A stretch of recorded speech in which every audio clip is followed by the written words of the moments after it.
Chapter 5, Mishnah 9.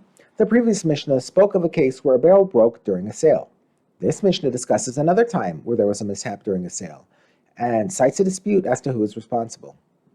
Someone sent his young son to a shopkeeper with a punjan, a coin worth 2 isars, and an empty jug in his hand. The person wished to buy a jug full of oil for 1 isar and receive the oil and 1 isar of change in return. The boy arrived at the store and gave the punjan and the jug to the shopkeeper. The shopkeeper then took the jug from the boy and used it to measure oil for other customers.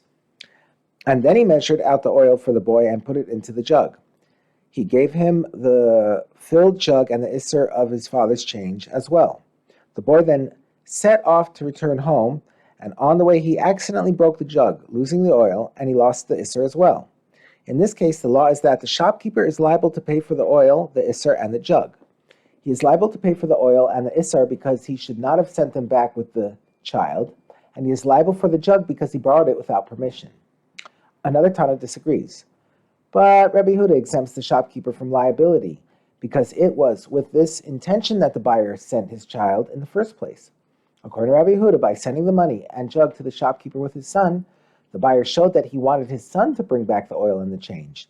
So the shopkeeper is not responsible for any mishap that occurred. And even though Rabbi Yehuda agrees that the shopkeeper should not have borrowed the jug without permission, he holds that this does not make him responsible for the accident that occurred later.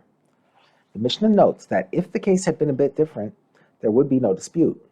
And the sages, that is the first Tana, would agree with Rabbi Yehuda that if the jug was in the hand of the child when he arrived at the shop, and the shopkeeper measured the oil out for him into the jug immediately, without using it for anyone else first, that the shopkeeper is exempt from liability for the jug if the boy breaks it later, because he did not borrow the jug without permission.